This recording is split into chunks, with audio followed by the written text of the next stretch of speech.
Hello, and welcome to our third in the series of podcasts on COVID-19. I'm Dr. Tim Beagley.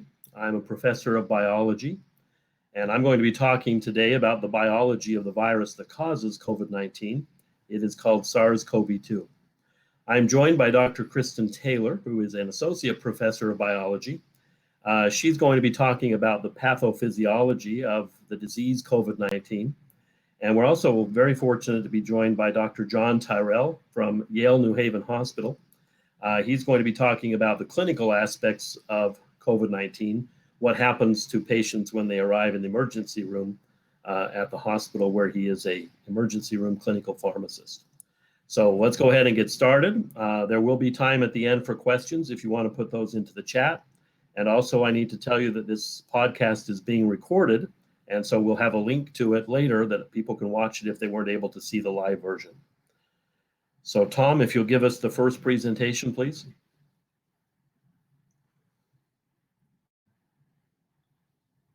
Oh, I also need to tell you that our podcast is being managed by Thomas Winkley, who is a sound engineer and a computer specialist. And we're very glad that he's able to help us with this. Are we ready? Okay, so this is the biology of SARS-CoV-2, the virus that causes COVID-19. And I've updated the information as of this month, so I think I'm giving you the most current information. You do have to be careful because this virus is only 2 years old and there are changes every week, it seems like, in terms of what we know about it.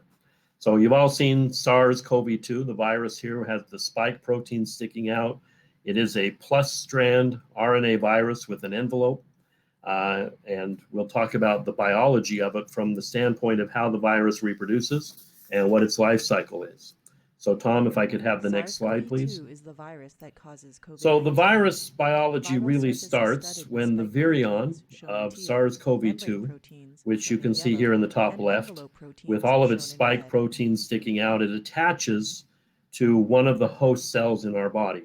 The attachment process is called adsorption, because a protein on the virus is attaching to a protein on the surface of the host cell. So the information that you can see here shows that the virus actually has two ways that it can enter the host cell. On the left, you can see that it attaches to a receptor protein called ACE2, and I think Dr. Taylor will talk more about ACE2 in her presentation. Once it attaches to the ACE2 receptor, the spike protein actually has to be cleaved in several places, and there's a protease called TMPRSS2. You can see that in the cartoon as well.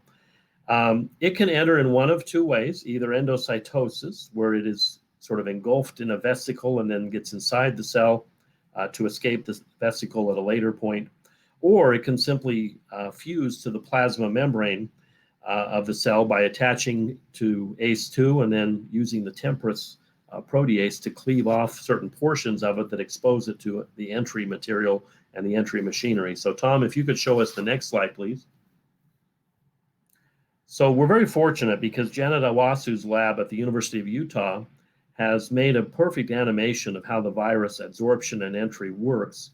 And they have their animation, the biology animation lab up there. And so we're going to just watch very briefly their video about how the virus attaches to and then gets into the host cell. So Tom, if you'd run that.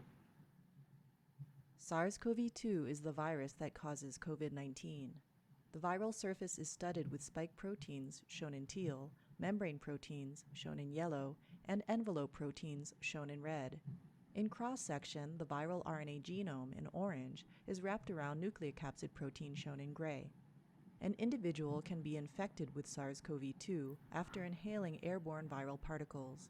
These viruses can then travel into the airways, where they may encounter cells of the respiratory epithelium in the trachea and lungs. The spike protein on SARS-CoV-2 recognizes a specific protein called ACE2, which is shown here in purple on the cell surface.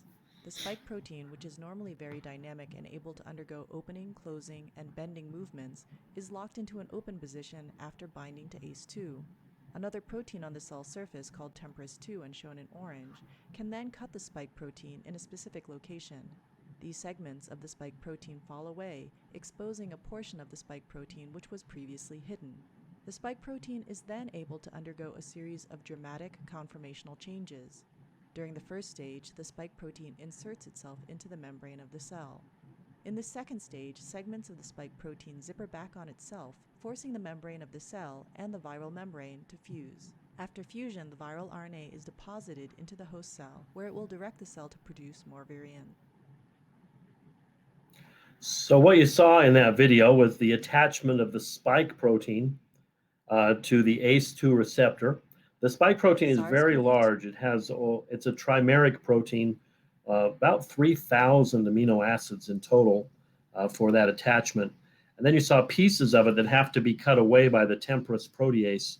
And once those pieces are cut away, then it exposes the machinery that starts to sort of drill a hole in the membrane, and the fusion of the virus envelope with the plasma membrane starts the intracellular life cycle of SARS-CoV-2. So Tom, if you'd go to the next slide, please.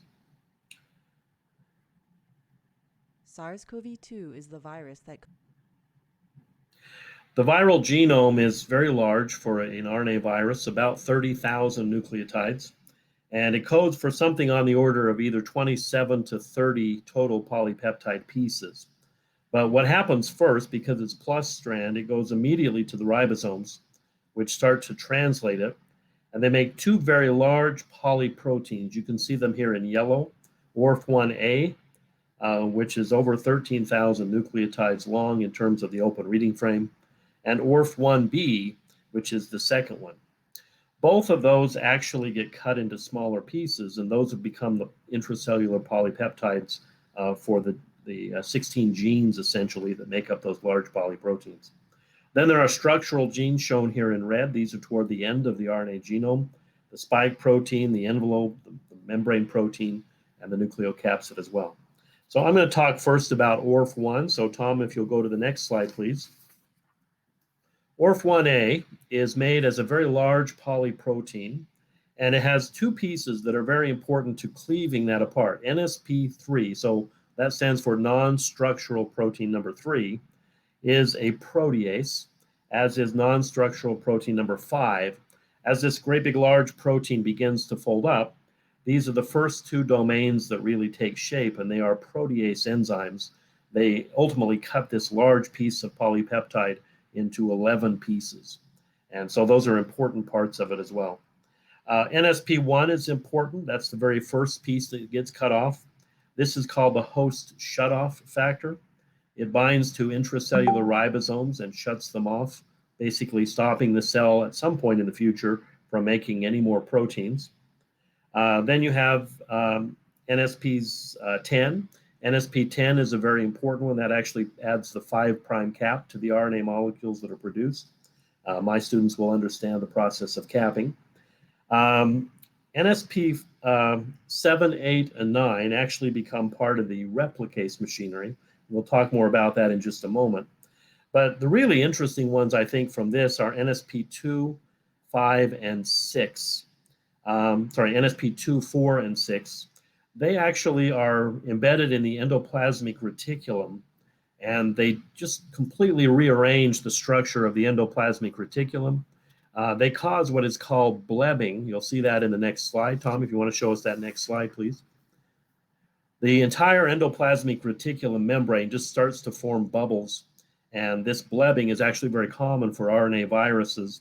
What happens is they replicate inside these bubbles, inside these blebs, and the reason for that is that it enables them to sort of hide from the rest of the cell, so the cell doesn't know it's infected, and that has very important implications for interferon responses and other responses as well. So now you've got the endoplasmic reticulum forming these bubbles. The virus begins to reproduce RNA molecules inside. So let me talk now about that replication machinery, and that will take us to ORF1B. Tom, if you show us the next slide. ORF1B has 5 polypeptides. They're cleaved by the proteases that we talked about earlier. These basically make up the machinery of the RNA polymerase. So in fact, NSP12 is the RNA polymerase itself. It is an RNA-dependent RNA polymerase, so that means it uses RNA as a template to make RNA. NSP13 is an RNA helicase to unwind the RNA so that it can be replicated. NSP14 actually has a proofreading function to try to minimize the number of mistakes that the virus is making.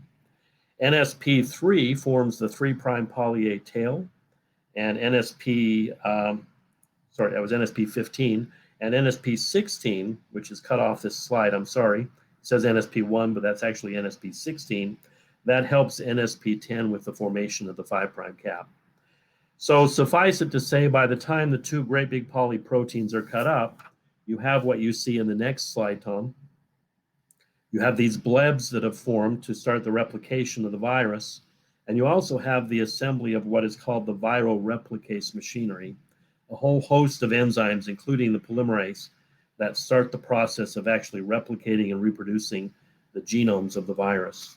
Remember, it is an RNA-dependent RNA polymerase, and that's important because it means our cells don't have that, and the virus has to have that.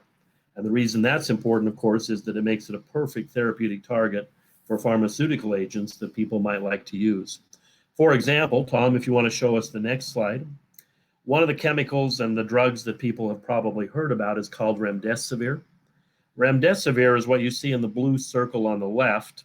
And when that is taken in by cells in the body, especially those that have been infected by this virus, it goes through a series of biochemical steps to produce the thing on the right, which is a nucleotide analog. It looks like one of the nucleotides, guanosine nucleotides to be clear, but you see that green arrow, it's pointing to a very large cyano group that is sticking out of the nucleotide analog. And when the RNA polymerase tries to incorporate this, you'll see there's a big clash right in the active site of the enzyme, and so it stops the polymerization. Tom, if you could show us that video. So this is a video of some high-resolution cryo electron microscopy, and we're looking now right in the active site. So Tom, if you just pause it right there for a second. In the background, that faded color that you can see, that blue, is the RNA template, and you can see the helices here of the protein. And we're going to just see what happens as this polymerase puts in a couple of nucleotides. And so, Tom, if you'll go ahead and roll that. So the first nucleotide to be put in here is that remdesivir analog. And you see that great big purple cyano group sticking out the side. And once you put in a couple more nucleotides here as you're making the RNA, that purple cyano group is going to clash with serine 861. It's a perfect clash example. And that stops the thing from going any further. So right there, they bump into each other. And that means that the RNA polymerase can't go any further and therefore stops the reproduction of the virus. So remdesivir is a perfect example of how we take advantage of therapeutic targets and how we can stop the virus from reproducing. Tom, if you'll go to the next slide, please. So just to sort of wrap up the biology part of it, there are some other genes that are involved, the structural proteins that you can see here on the left. The spike protein is the great big one, of course, involved in adsorption. The envelope and the membrane protein are thought to be involved in the assembly of the virus in the cytoplasm of cells that are infected. And of course, the nucleocapsid protein is wrapped around the RNA inside to protect it. One of the active parts of research right now is with these very small polypeptides here called accessory factors. Honestly, we don't know what many of these do. We do know that they're highly conserved, and so that would indicate that they have some kind of a function. In all likelihood, knowing a little bit about how these viruses work, the likely function of these accessory proteins is to start the apoptosis of the infected cell, start taking it apart. One of them, for example, binds to the mitochondrial membrane and starts triggering autophagy of the mitochondria. So typically, these would be the proteins that ultimately end up killing the cell. By that time, of course, the virus has escaped. So the release in the next slide, Tom. Once you've made the RNA and all of the proteins that are necessary, the virus begins to assemble on the ER membrane, travels through the Golgi where it acquires a vesicle membrane as well, and then fuses to the surface of the cell in a typical, very typical, I would say, budding process for an envelope virus. A couple of interesting things. The burst size is pretty small. A typical infected cell from SARS-CoV-2 will release somewhere between 600 and 700 virions. That's really very low. influenza, for influenza, for example, several 100,000 virions would be released from that infected cell. So the burst size is pretty small, 600 to 700. And of course, those virions that are released are now ready to infect and spread to the cells around them. And so that's the biology of SARS-CoV-2. And with that, I will turn it over to Dr. Kristen Taylor, and she can talk a little bit about the pathophysiology of COVID-19. Thank you, Dr. Beagley. Tom, if you could pull up my presentation.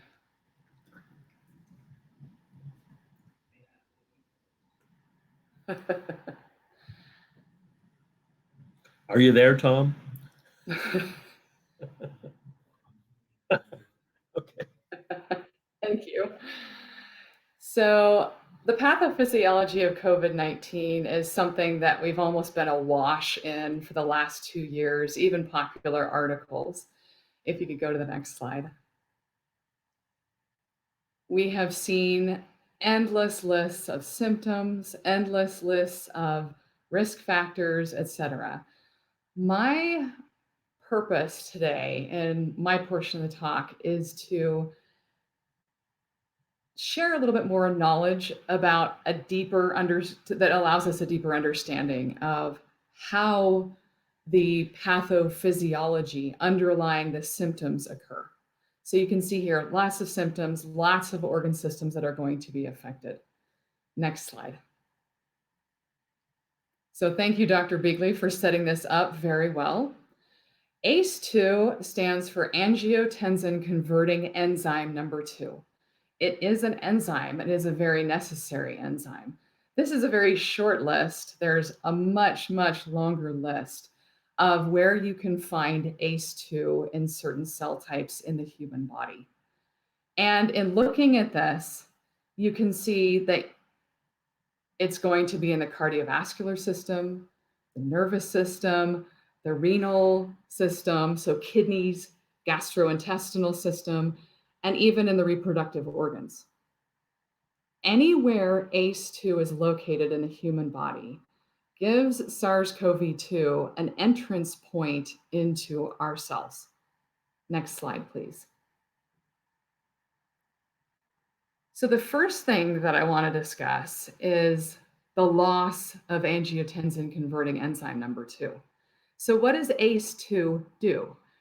Interestingly enough, there's not a long history on ACE2. We knew a lot about ACE1. You've probably heard, especially my physiology students, have heard about the renin-angiotensin-aldosterone system, where ACE2 is a key critical enzyme. This system has a great effect in increasing blood pressure and increasing vasoconstriction. For a long time, they thought ACE2 was just kind of a homolog of ACE1, when in fact, it seems to work the opposite direction. So unlike ACE1 that takes angiotensin 1 and converts it to angiotensin 2, ACE2 takes angiotensin 2 and converts it to angiotensin 1 through 7. Now, this may seem like a whole lot of jargon here, but what is the major comeback from this one? If you bind SARS-CoV-2 to ACE2, you're going to lose it. The enzyme is basically going to come apart and it's not going to function in that cell type. And ACE2 has incredibly different functions in different cell types. But overall, in terms of our body, the loss of ACE2 is going to cause a malfunction in blood pressure and blood flow. We also see loss of the rhythmic beating of the heart. Also, the loss of control over the blood clotting system. So that gives you a little bit of hints of why we see such far-reaching symptoms in terms of COVID-19 disease. Next slide, please.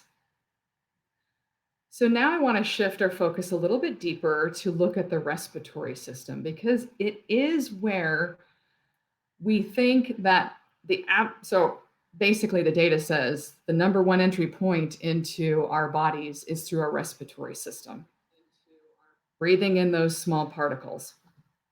So we're going to dive a little bit deeper in the respiratory system so we can understand why we have these multiple system problems. Next slide, please. Here's our respiratory system. It has two major portions. It's got the conducting zone, which is from the nasal areas, pharyngeal areas, oral area, throat, to where it becomes the larynx, so entrance into your lungs. That larynx is going to bifurcate into the primary bronchi, and it's going to keep getting smaller and smaller to secondary and tertiary bronchi. Those are the conducting zone. On the ends of the tertiary bronchi, you get the respiratory bronchioles and the alveoli, which are the respiratory zone. Let's focus on the conducting zone a little bit for now. What's the function of the conducting zone besides conducting air from the atmosphere into our lungs? It actually is there to warm and humidify and clean the air that we breathe.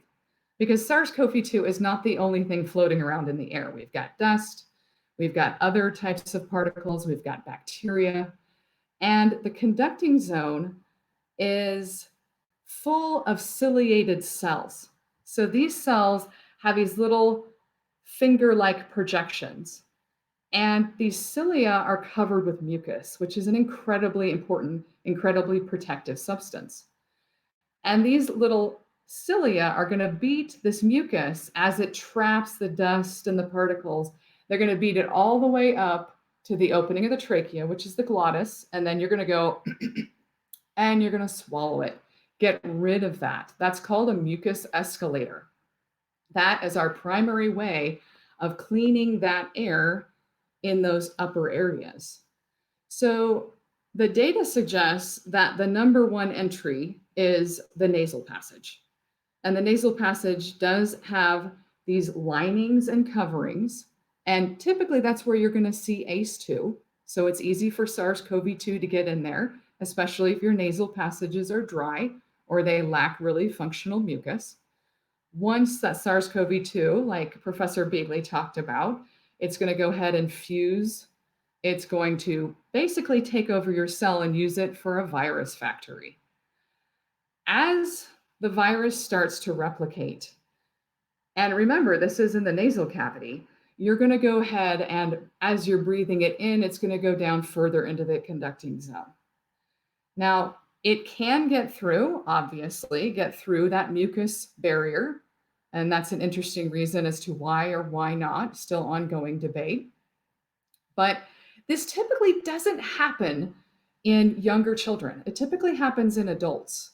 It happens in younger children that you're going to get that entrance through the mucus in the upper respiratory zone versus the lower respiratory zone, which is more going to be how SARS-CoV-2 enters the rest of the body. So little kids will get that upper respiratory infection, wet, mucousy-like cough, versus the adults that tend to breathe it deeper into that respiratory zone. Next slide, please. The respiratory zone is this large bubble there is an alveolus. That's singular of alveoli. That's the very end and the very tiniest structure of the lungs. In this area, this is where the respiratory gases have to be exchanged. We need to have oxygen in our body for every cell to perform aerobic respiration.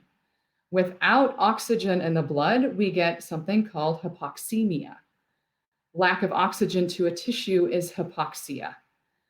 Whether you have hypoxemia or hypoxia, your cells are going to start to starve and not be able to make the ATP that they need. So in the alveolus, this is where the air-blood barrier comes into play. This is known as the respiratory membrane.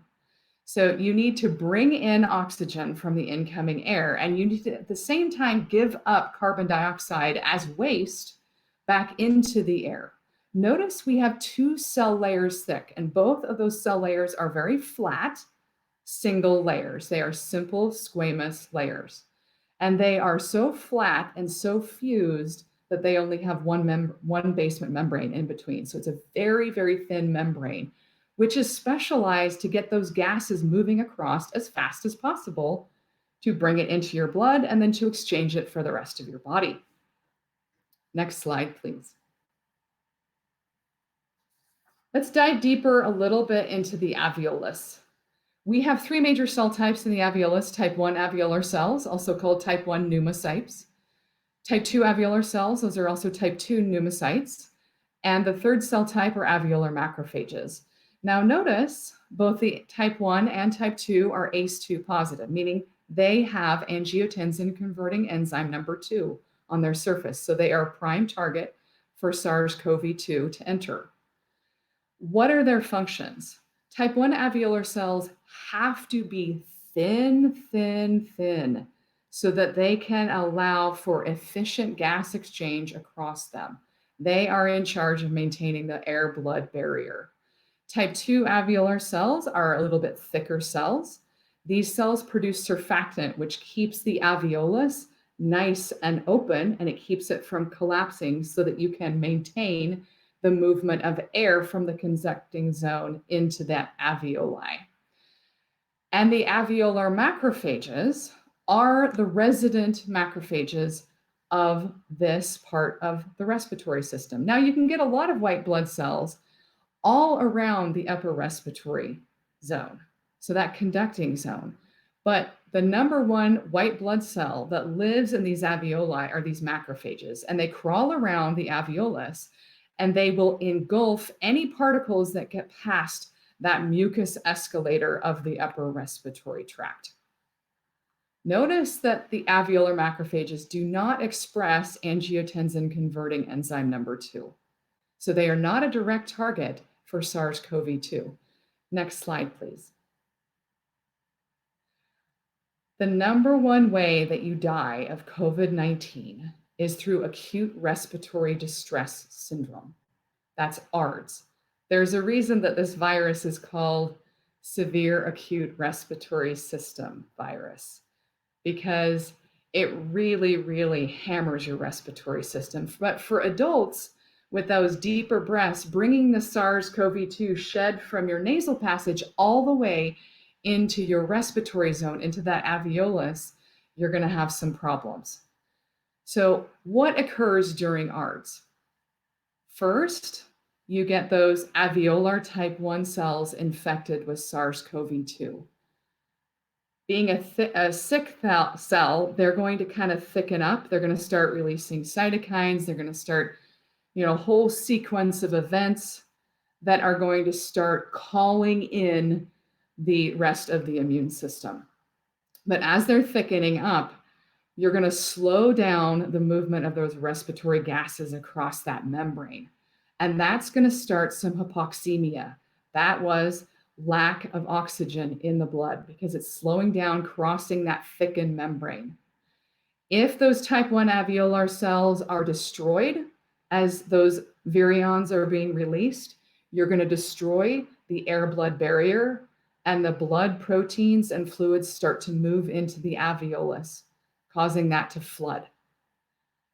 As you infect type 2 alveolar cells, and there's some indication that these ones are going to infect very quickly because they have a lot of ACE2 enzyme, these guys are going to slow down or even halt their production of surfactant.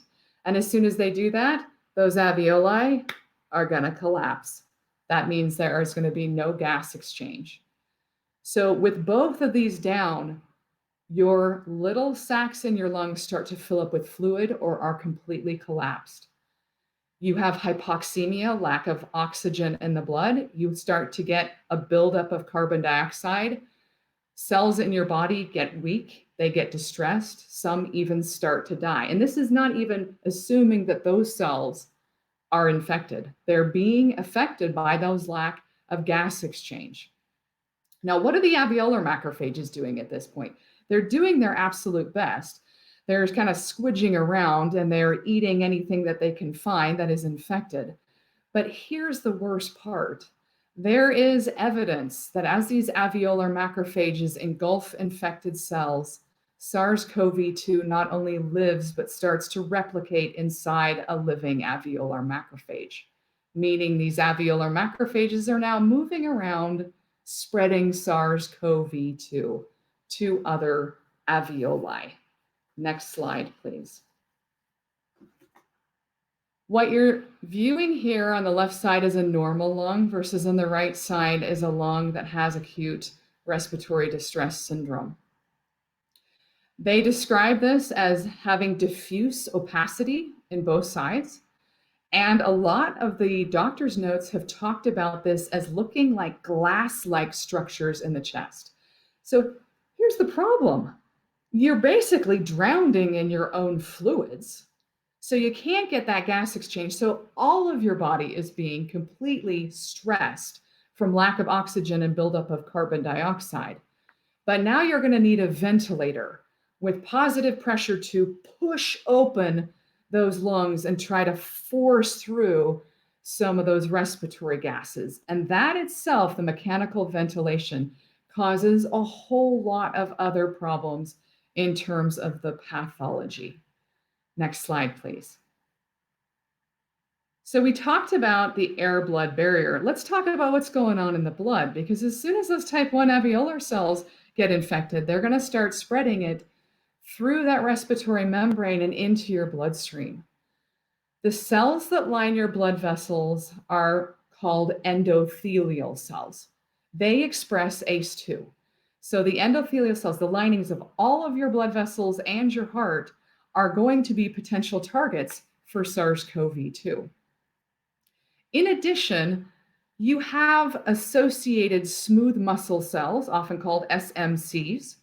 Mural cells are more specifically called pericytes. I'm not saying parasite, I'm saying pericyte. These are little smooth muscle cells that are even small enough to wrap around the tiniest of blood vessels, that's the capillaries. Pericytes and other smooth muscle cells have ACE2. And that means that as they get infected with SARS-CoV-2, they start to malfunction. They can cause constriction of the tiniest blood vessels. And when you get those constrictions, you start getting blood clotting, microclots. And as you form the microclots, they can lead to macroclots, which can be pushed to your lungs, heart, and brain. Next slide, please. As if it doesn't sound bad enough, you can actually end up with multi-system inflammatory syndrome if you live through acute respiratory distress syndrome and you don't throw a blood clot to your brain, heart, or lungs. You can actually get multi-system inflammatory system weeks after asymptomatic or even very low symptom case of COVID-19.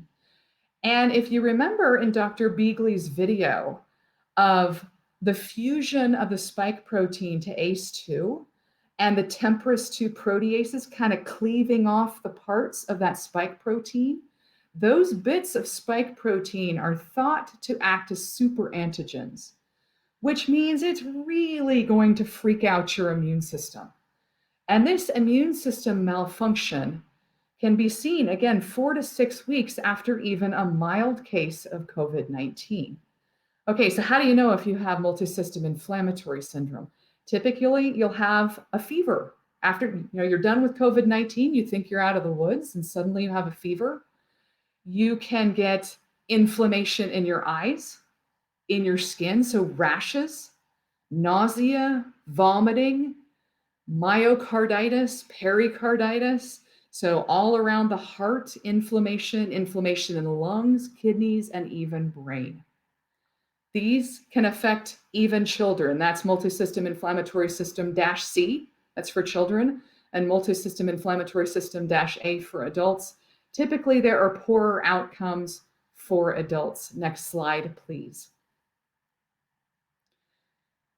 Long COVID is something that pathologists, pathophysiologists, and medical scientists are really trying to wrap their brains around right now and gather as much data as they possibly can.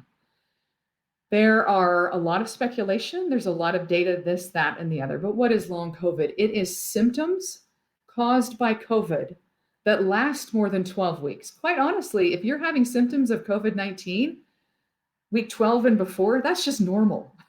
That's normal for a virus to really affect your system because of all that residual damage that can occur. But after 12 weeks, we call it long COVID. One of the biggest, and you can see in this picture, large words are, this happens often with folks that have long COVID. One of the most pervasive and debilitating symptoms is chronic fatigue. And this actually looks kind of like chronic fatigue syndrome. And chronic fatigue syndrome is something that has been researched for years. And there are multiple hypotheses for chronic fatigue and long COVID.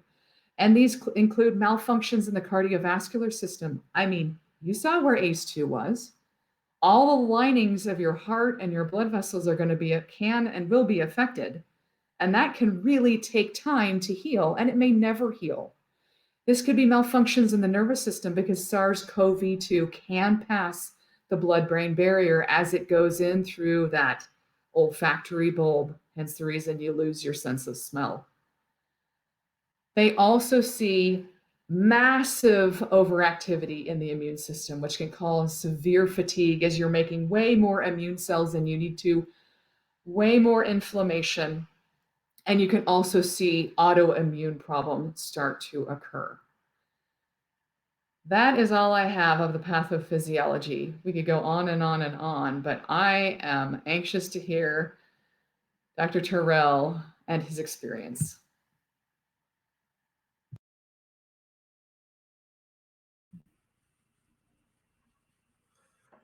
I guess that's my cue.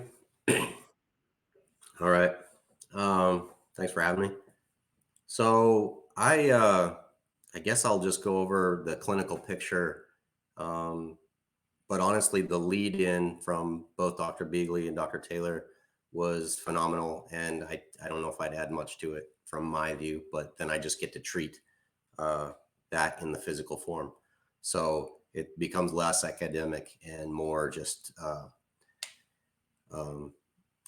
trying to treat the symptoms and stuff. So as mentioned before, there's an array of symptoms that this can present with. So when patients come into the emergency department, they can have anything from a simple fever, chills, they can have sweats, cough. It looks a lot like every other respiratory virus, or can. And then it can be absolutely devastatingly crushing, as mentioned, with acute respiratory distress syndrome. And that's acute, that's pulmonary collapse essentially.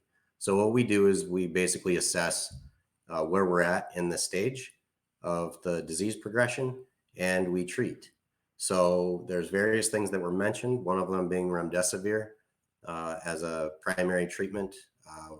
What we have essentially as clinicians is institutions have algorithms for what qualifies you for what treatments. So a O2 sat that is below normal, and by normal that means wherever your home state is. So normal oxygen that's below 95%, we would use supplemental oxygen that would qualify you for Remdesivir.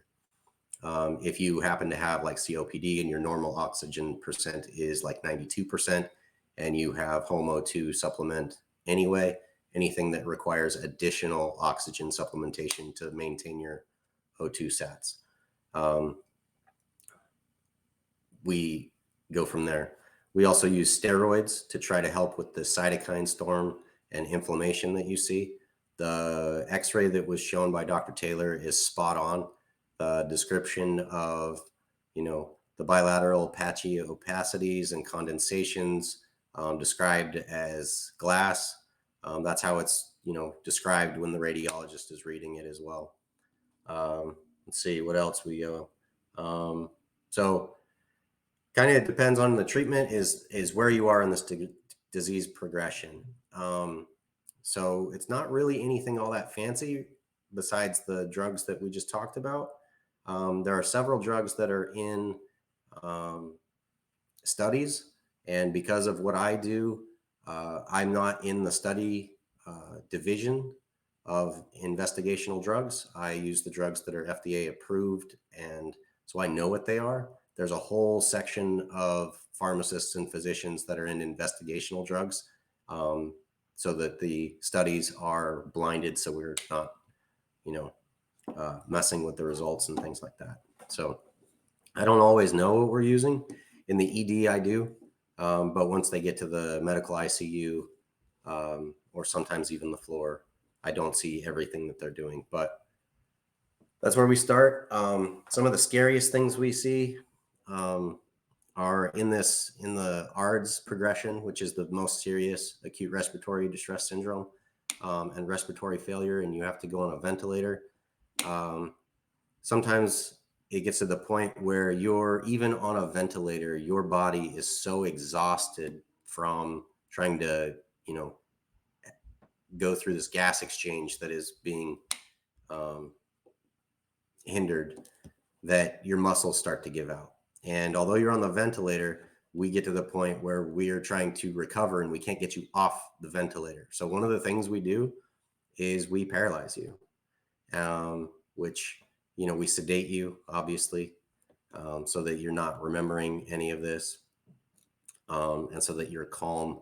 And then we paralyze you to give your muscles a break so that you have a chance of coming back off the ventilator, because you can actually fatigue yourself to the point where you're not going to get off. Being on those levels of oxygen, as mentioned before, is also not good. Oxygen in the air is about 21%, right? And we're putting people, just to get their oxygen saturation, we're putting them on, 4 to 5 times that. So up to 100% O2, which O2 itself is very damaging to tissues, right? So that's not sustainable for life. And so what we want to do is try to bring those things down. We do have some monoclonal antibodies that we also use to try to go after some of the spike protein things. I'm not going to get into too much of those because not a lot of them are approved and they're still being studied, but I know that we do use some of them. We have some early authorization use things from the FDA.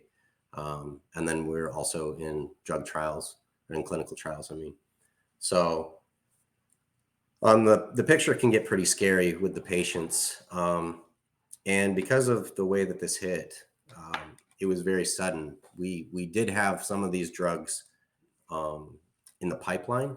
For instance, Remdesivir was actually developed originally to go after Ebola. And so that's why it was so far along when we were hit with COVID-19. The other resources, such as people, the personal protective equipment, or PPE, those pipelines were immediately drained. And so then we were reusing PPE. We were also shifting resources of personnel to places that they normally weren't. So we had an influx of people that were going to the ICU. We only have so many ICU physicians and pharmacists and nurses. So to try to take care of the patients best as possible, people were being moved from their home units to more critical care units where they weren't used to taking care of patients, doing the best they could. And that was what we had. So you were not necessarily getting a top-notch, critically care trained physician. You were getting a physician that was trying their best. You were getting pharmacists that were trying their best, and you were getting nurses the same. There were other things that were hurt with this. People were taking on extra shifts to try to cover due to people being ill from being exposed so many times. A lot of burnout amongst the staff. And so we've had a lot of people leave, and that just put extra strain between resources, both human and medical supplies. And it just kind of steamrolled and is still going. Right now, there's a lot of nurses traveling around the country doing travel jobs, which leaves holes where they used to work. So what happens then is they pay for travel nurses to try to come to them. So it's basically a bidding war of whoever can afford the highest paid nurses, which is very silly and not sustainable.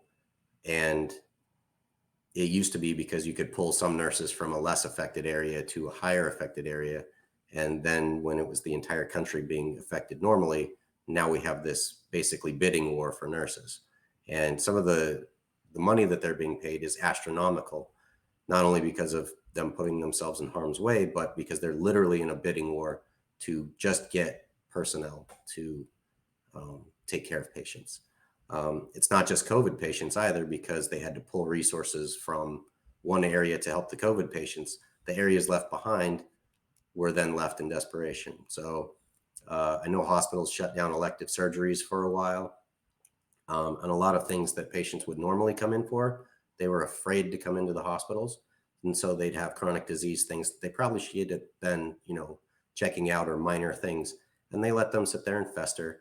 And so after the first wave, we had a big wave of non-COVID issues that came in that had basically just been being ignored for 3, 4, 5 months.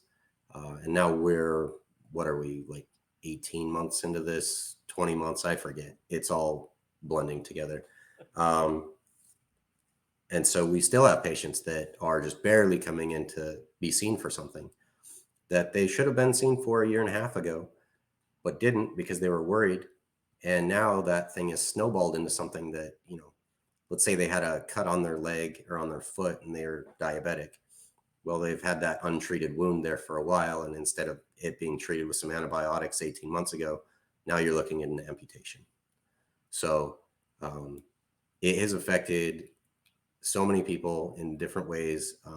But seeing it frontline, some of the ways it's described in the media, I think is overkill. But the word war zone is not really underused, not overused. That's really what is going on for some of the people. And they're being traumatized themselves by, they're having PTSD from being in rooms with patients. They're the only line out to the families sometimes, because we, stopped having families come in. Sometimes we have some visitors now, but at the height of it, we weren't letting anybody in. So basically people were dying alone behind glass with, looking like people have hazmat suits on as their only comfort as they're dying. So it was very, very scary for a long time, and still is, just not in the same amount of numbers where I am. But I know, especially where I grew up in Utah, it really didn't go back down. So those things are still going on. The shortages are still happening. So yeah. John, if you don't mind, what do you treat a patient with? I know some of them come in with some real thrombotic issues. What do you use? What do you treat these people who are starting to get blood clots with? Sorry. Great point. One of the things, besides the respiratory collapse, one of the biggest things, and that was touched on by Dr. Taylor as well with the ACE2, is within that you get some tissue damage, and then you start building up these microclots and then bigger clots with that. So we are using the same kind of stuff that we would use with people with pulmonary embolisms or deep vein thromboses. So we use heparin, Lovenox, many of the oral anticoagulants, and we're not doing this to everybody, but we do specifically measure coagulation labs on all the patients that come in and we suspect have COVID.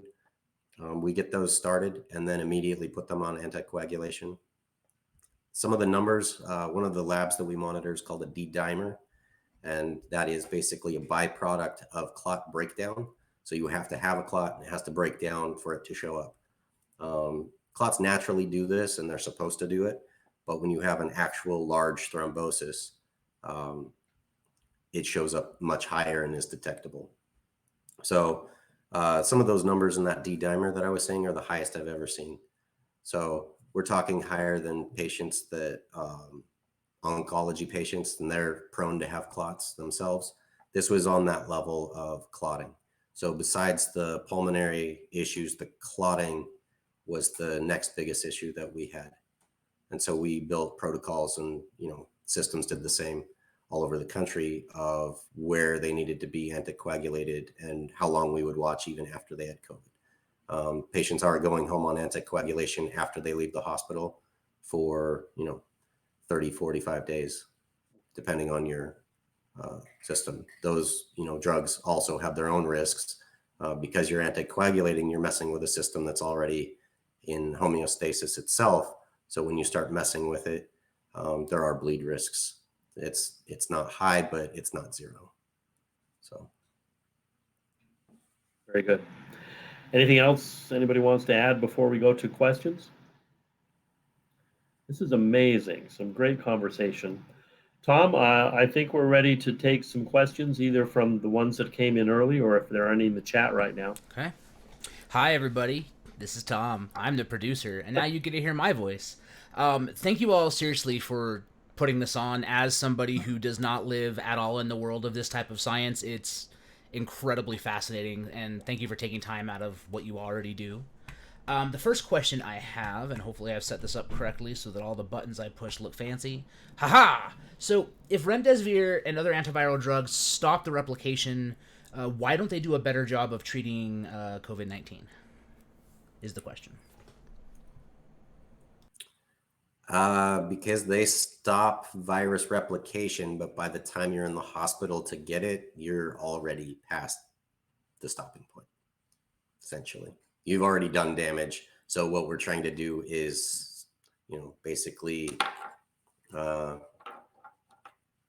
treat the damage that's already been done. Hopefully it's not that much. But the word that we use, it's called supportive care. So we're just trying to keep you alive.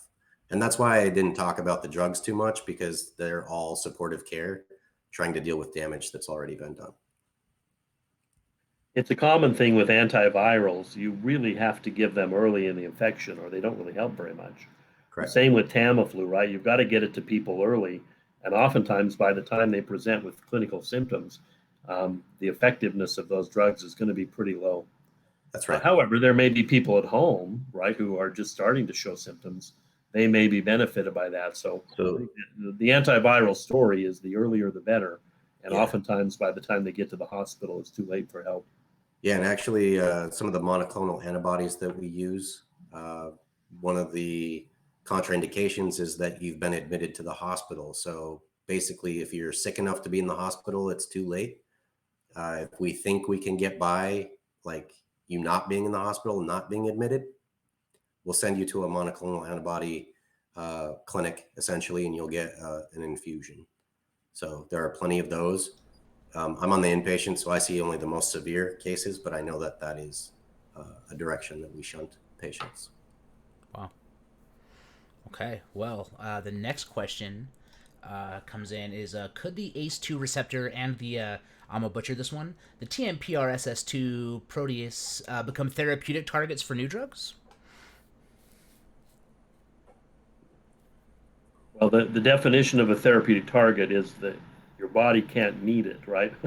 I think if you start blocking ACE2, you're going to have, as Dr. Taylor pointed out, you're going to have other symptoms that start to emerge. So you have to be careful when you start to use important parts of the body and important parts of the cell as therapeutic target.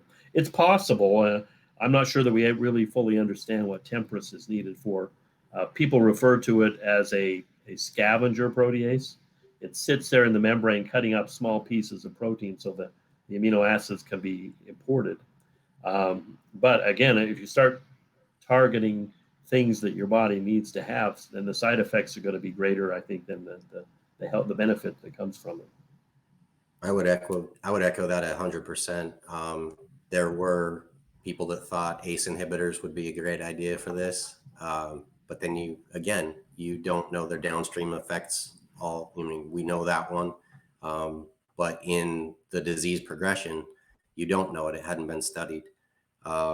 So it was tried for a little bit and then immediately stopped. It's kind of like the same thing with, all these other drugs you hear about in the news, and I don't want to bash too many of them, but, specifically like ivermectin, the idea behind it sounds like a good idea.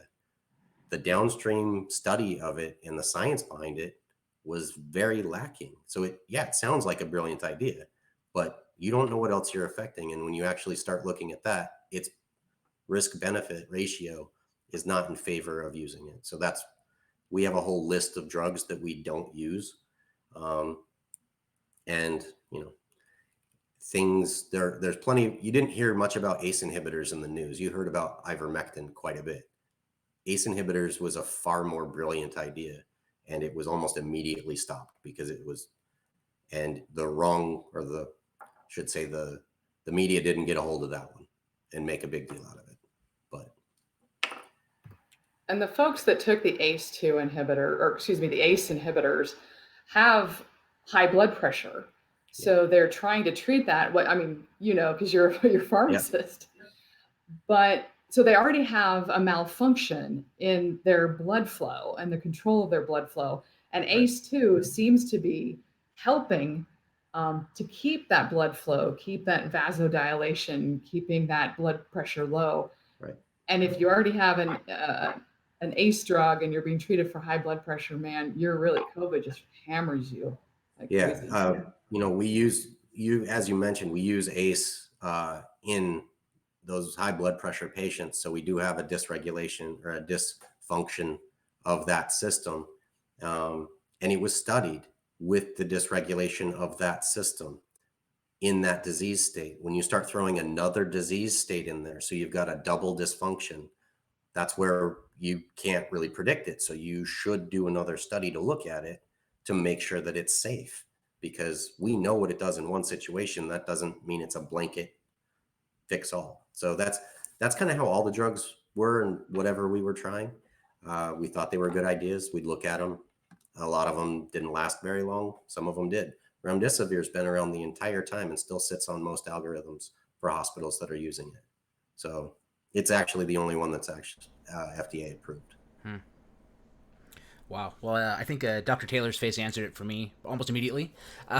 So, yeah, great answer. Thank you. This next one, and it might have been addressed during the presentation, but I just wanted to make sure. So, if the lung tissue is protected by a layer of mucus, how does the virus get to the cells to cause an infection? I think we talked a little. I remember the discussion of going through the mucus elevator, but I would love to hear just a quick recap of that.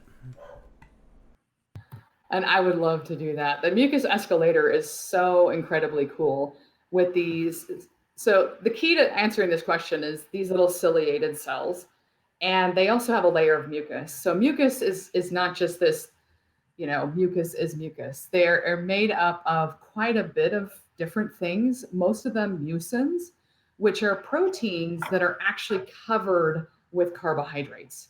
And on top of these little ciliary cells, so in order to have the mucus escalator work and get up and out and you know, swallow it, you have to have these little cilia move.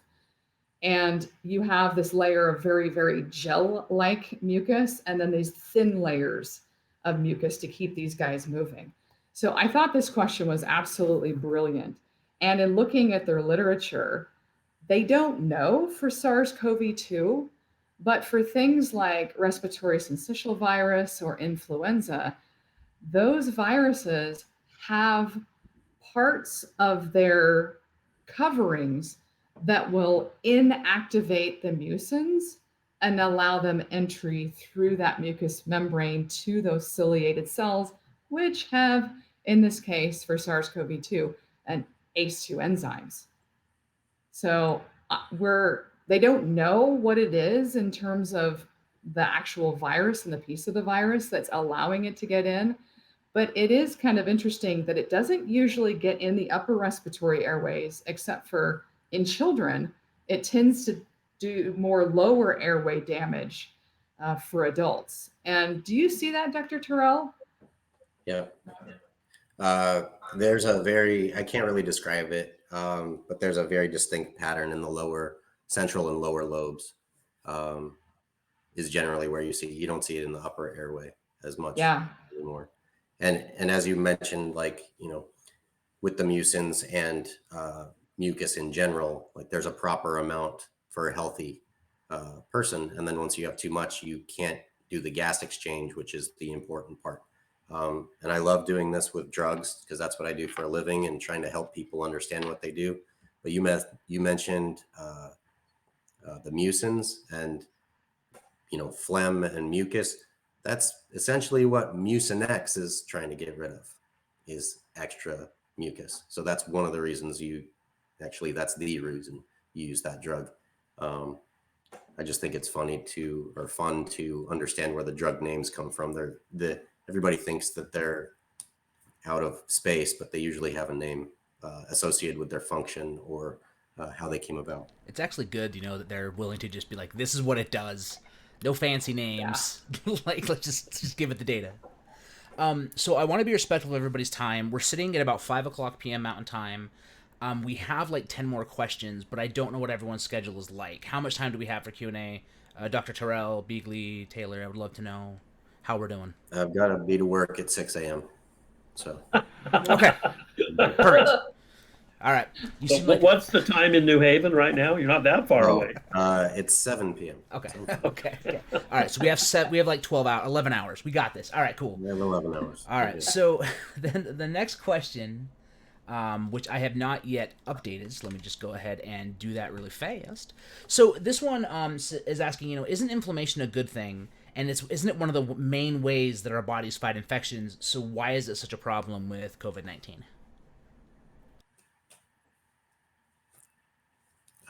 Yes. Yes, it is. Yes, it's a good thing. But just like every other system in our body, there's a regulation to it. So it's not that there's inflammation, it's that there's dysregulation of that inflammation. And it's not stopping. So there's a healthy amount, and then there's too much. And too much is then again harmful, opens you up to other damage to tissue. And so it's like everything. We have clotting systems in our bodies. You're clotting all the time. If you did a full body scan, everyone would have a clot. It's also dissolving at the exact same time at a proper rate. So it's the dysregulation of the systems that is causing the problems. Perfect. Okay. Thank you for that.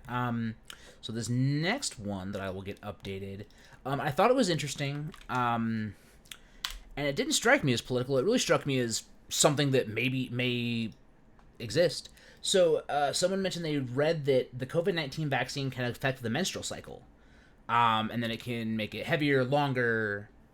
I guess the way I'd modify the question is that the case? And how, if so, how is that possible?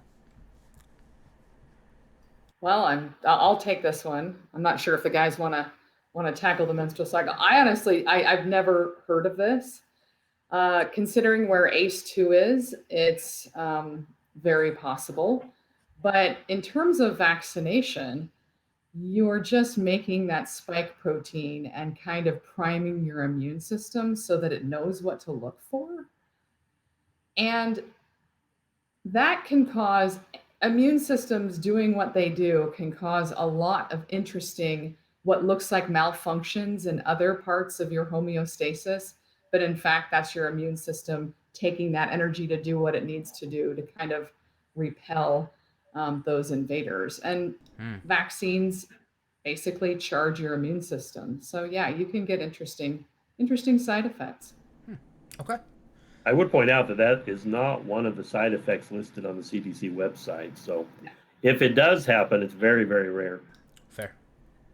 No, some of the, I will say, are there any other vaccination questions? Because I have. There's one just tied to why, to add to it actually, is why is the reaction to the vaccination so strong as compared to other vaccinations? Perfect. Yeah. I'll answer all of it. So vaccinations are built, like Dr. Taylor mentioned, to charge your immune system. The old vaccination technologies that we have in most of our other viral vaccinations is to give you samples of the proteins so that your body can basically recognize them. And then when you have a secondary response to the actual virus, it's a bigger, larger response all at once. That's what they're designed to do. Unless it's a live vaccination, of which there are very few, you're only getting parts of the viral proteins. So you're not even getting a full one. So when people say, I got the flu vaccine and then I got the flu. No, you didn't. Like, it's just not possible. Like, that's not opinion. That's just fact. There's not enough. All the proteins aren't even there to make a viral protein. So, or a viral functioning protein. It's just parts of it. With the mRNA that is in two of the three American vaccines, and by the way, there are more that are not in the U.S. The mRNA technology is the exact same, except for you're using an mRNA to produce those proteins rather than giving the proteins themselves. So there's no way to add to it. It doesn't get in your DNA. It is a brilliant new technology. And again, that technology was being developed for vaccines in general before COVID-19 struck. This was just the first time we used it. And I will say that it is, the most well-working and studied thing we've ever put out, period. Nobody's ever gotten a drug of this magnitude in this short of a time. And I don't think there are any other vaccinations that work at the level that these do. So it's actually very impressive. As somebody that's in the field, it's very impressive to me compared to what we had. I don't really even have a good analogy as to what it was, but it's pretty much like horse and buggy to a Ferrari. So that's where we're at. Perfect. It's good to hear you say that. I find myself marveling about it all the time as a non-scientist person. So hearing y'all marvel about it is pretty impressive to know that. There's speculation about it because of how fast it came out and how fast it was put together. But in reality, it was because the technology itself was already being developed. They just needed a target. And so they had a target. They could roll out the technology almost immediately. So it was some very good timing. But the technology was being developed by these companies a long time ago. So gotcha. So I did find. But I do have to say. Go ahead. Oh, sorry. No, Tom. please. No, this is your show. Go for it. Well, no. So, I mean, I always react to vaccines. I got the flu vaccine this year. I was like, oh my gosh, I want to die. My second shot of the COVID-19, I got Moderna vaccine. It made me sick. That's what it's designed to do, right? It's designed to prime your immune system. So I was like, go immune system. Yes. As a pharmacist, what data is out there about using NSAIDs or other anti-inflammatories to help deal with some of those symptoms with your immune system freaking out over what it should freak out for? I am not honestly familiar. I haven't read any of the studies, but I tell people to use them. So I personally prefer acetaminophen over ibuprofen, but I didn't dissuade anybody from using either. And you're right. Sorry, I forgot to touch on this. The fact that you get a little bit ill and feel some of the symptoms, that means you have a great immune system. You should be happy. If you don't feel anything, you should maybe worry a little bit because, that's the problem with immunocompromised people, the elderly, the young, immunocompromised in the middle. That's why we're getting this vaccine, because their immune system doesn't react the same. So when we say it's 95% effective, we mean in somebody that's got a healthy immune system and across a sample population. We're not talking every single person, which is why it's important for everybody to be vaccinated, because they're protecting those that either the vaccine doesn't work as well because of their own immune system, or they can't even get the vaccination because their immune system is just not there, such as some of our cancer patients and those with autoimmune diseases. So. Awesome. That's good to hear as well, and good evidence to hear that. Someone did ask this on the vaccine. I missed this one, so I apologize. There's one more vaccine question. Is it a risk to unborn children? So if I'm pregnant and I get the vaccination, is there a risk to the fetus what be inside me? The CDC recommendation is that first of all, the person should talk to their doctor. I think their doctor will know their history the best and give them the clearest answer. But the CDC recommendation is that pregnant women should get the vaccine. And the other thing to note is that the risk of having a COVID infection and a stillbirth or early delivery is much higher than any possible complications from the vaccine. So that person should talk to their doctor. But the CDC recommendation is that pregnant women should get the vaccine. And also, there's no counterindication of breastfeeding after vaccination. In fact, that is great because you can give that acquired immunity through your breast milk to your baby, which is fantastic. Yeah. Oh, that's huge. Yeah. Okay. Well, jump into the next one that is not vaccination related. It looks like. What therapeutic targets are possible to prevent or mitigate the respiratory immune response and ARDS? Hmm. Um, Well, can't think of any off the top of my head, but as So we've, the RNA-dependent RNA polymerase is a very good therapeutic target. yeah, The proteases, so NSP3 and NSP5, for a large polyprotein to cut itself into small pieces like that, that's probably a pretty good therapeutic target as well. And I would imagine there's some studies going on there with possible therapeutics.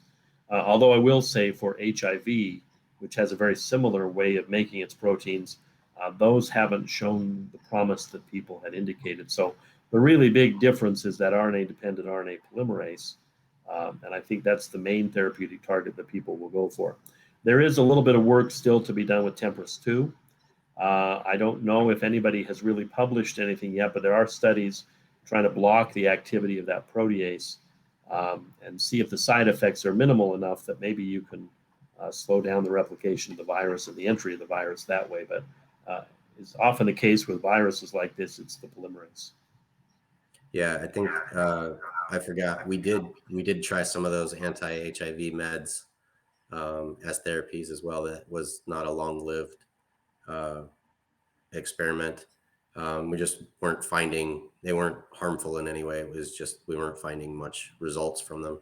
And then something we've mentioned before, that all the targets we look for in these drugs need to be something that is specific and that we don't need. So that's, we know ACE, but we need that. So we can't really use it as a target. So I think going after the, RNA components of the virus itself are actually but then for that to happen, you essentially need to have enough of it to show up and you to have symptoms, and you're already kind of, you know, uh, on the wrong side of the hill. So In terms of physiology, rather than worrying about therapeutic targets, just worry about maintaining good health so you don't get it in you in the first place. right, Because right, ARDS, a lot of people, you got a lot of alveoli, and some of them can collapse and some of them can flood, but you have, two lungs, redundant system, and lots of alveoli. So ARDS doesn't have to absolutely take you down. It can actually lead to long-term disability and COPD. But I mean, one of those therapeutic targets, just drink some water, get some hydration, make sure that your mucus escalator is nice and wonderful and can grab stuff. Make sure that your nose is nice and moist and that you lower your stress, get enough sleep, right? It's the exercise, good nutrition. If you can stay well, I think I'm pondering that question about the dysfunction of the menstrual cycle and the vaccination. Quite honestly, stress causes lots of malfunctions in menstrual cycles. And oh, holy man, this 18 months has been so stressful, let alone getting a jab that you might feel a little hesitant about. That can cause quite a bit of stress and malfunction of menstrual cycle just from the stress. It's good to know that, the things I tell kids while coding, hydrate, get sleep, take care of yourself, also applies to COVID. So thank you. It's good to know that hydration is a universally good principle. It is. I thought this was an interesting question, and so I wanted to bring it in. So, in theory, can remdesivir be given prophylactically, which I learned today means preventatively? Except that it's an infusion and an expensive one at that. So I'm not sure you want to just start giving that to everybody. There may be situations where somebody can't be vaccinated or has been heavily exposed. I just don't know. But I guess the main drawback here would be that it is an infusion and it is quite expensive. I will go into nerd level pharmacy here and point out that the half-life, or how long the drug sticks around, doesn't last that long. So you could get the infusion, but how often do you need to get it? And so it's not just going to be a one-time thing. It is going to be, at an interval. The expense was already mentioned, but it's not a one-time thing. So Okay, so rhythmic and expensive sounds like the answer there. So probably not super scalable to an entire population. I think that's great phrasing. Not scalable. So to add to that, I guess talking about, remdesivir and other treatments, how has the treatment for COVID-19 evolved over the past 18 months? I mean, I can think of how like the discussions of it and everything have evolved, of course, and how I act around it differently, and even 18 months ago to how I behave now. But how has the treatment changed for all of you? Vaccines really changed the game. I mean, that is the number one treatment that if you can prevent the disease, which is, what a vaccine is for. It doesn't prevent the infection. It can prevent disease. Just get it. I mean, that's a game changer. One thing that is sort of a telltale sign of this particular pandemic, the mortality rate has dropped quite steadily through the whole thing. And I think that's because the clinicians like Dr. Tyrell here have really figured out how to treat the patients. So, for example, the anti-inflammatories, there's a fairly narrow window where you need to give those. You don't want to give them too early because you need a little bit of help from the inflammatory response.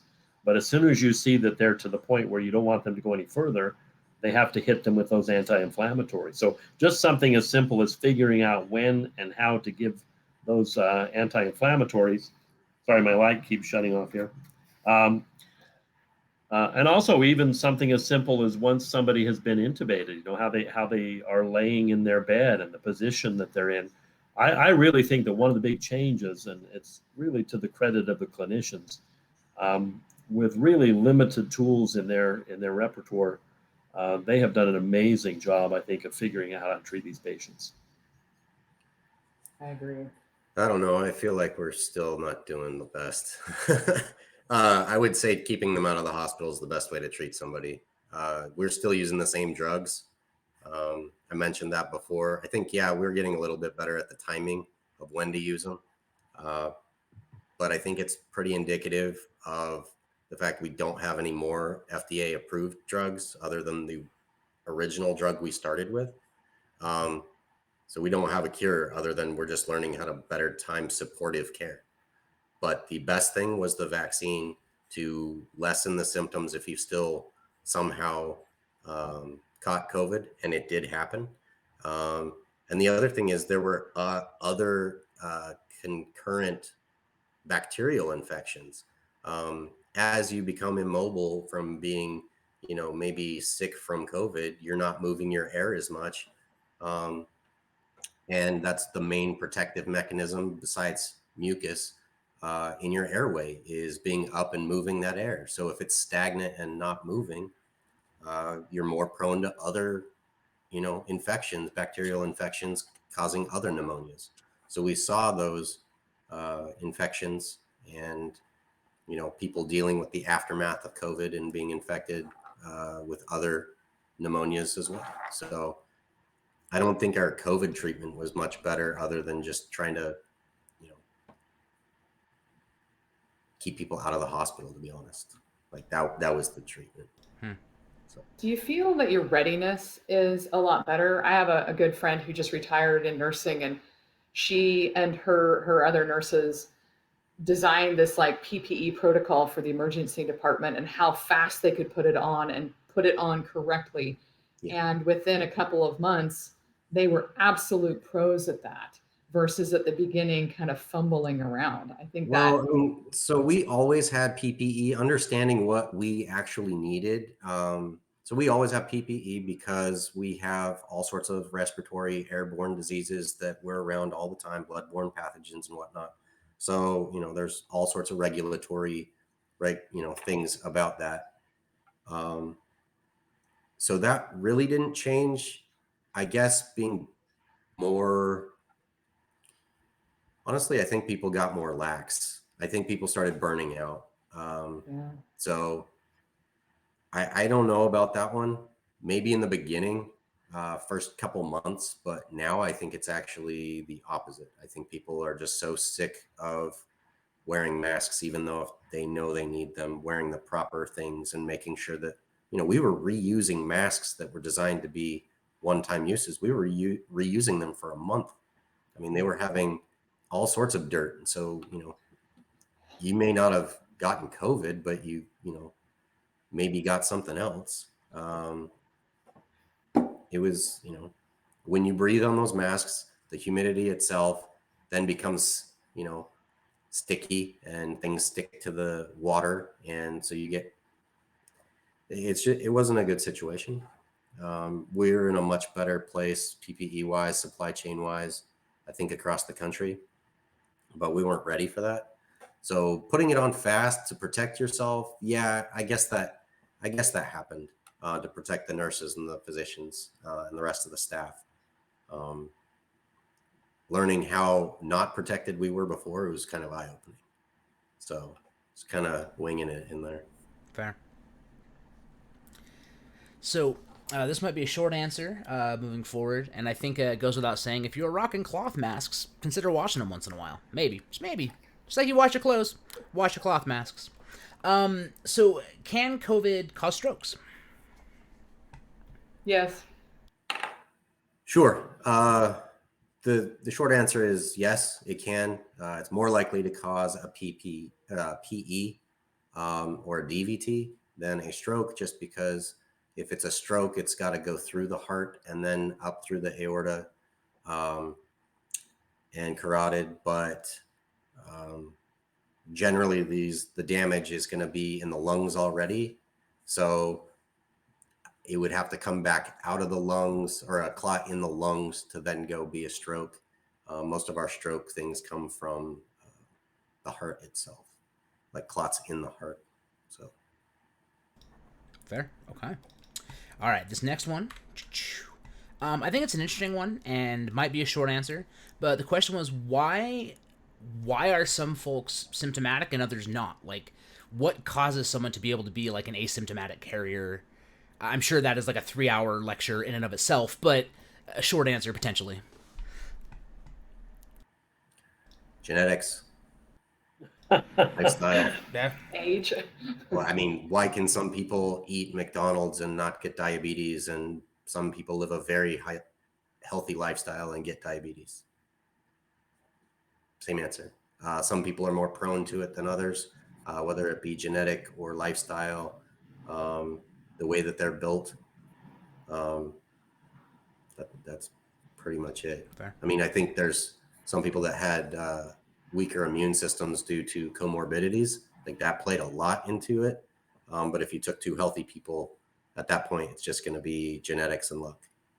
So. All right, fair enough. Thank you. That's actually a really interesting answer to think about, because there is stuff that, things happen. We have a lot of diseases that don't equally affect people. So sometimes diseases just do what they want, almost as if they don't care. Well, we just don't have the answers, I guess, is like, what the real answer is your genetics within your cell wall, allowing it to attach and enter your system better than others. Right. So that's why I say genetics. I'm not talking like, because I have blonde hair. Like, I'm talking because like something in my lungs. There was talk about different blood types actually being more affected. So I'm talking deep genetics. Fair. Well, and like, what is it?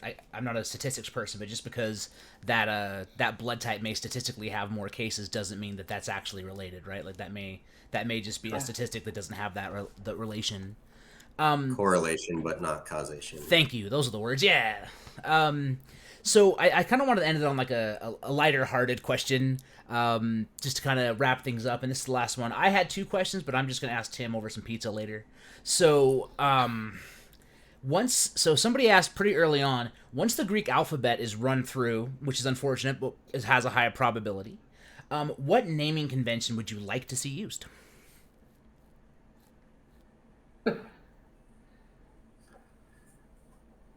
I'd like emojis. Yeah, I think that'd be a good idea. They're talking about the variant of the week, I guess, and this strange name that's been given to it. Eventually, we have to get to the poop emoji, though. Yeah, that's exactly what I was going for. Yep. No, I mean, we have numbers. We can use those. We already started, right, with a year, COVID-19.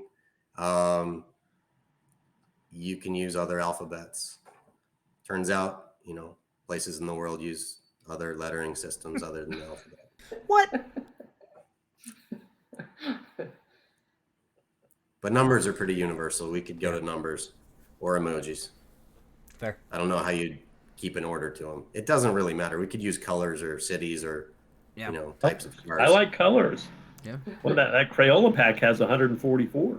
But then you're singling out the colorblind people. So And like they nobody don't know wants what kind of COVID they have. nobody wants to get the Robin's Egg blue variant or like the macaroni Right. yellow variant. Like that's Peach. peach variant. I'll take the What peach if the variant. variant color is your house color? Then everybody's gonna have to repaint their houses. Emojis. Yeah, That will really it's solve the really problem. arbitrary, to be honest. We just do it to keep them separate, and so you can use anything else that's arbitrary. Fair. They don't even really need to go in an order.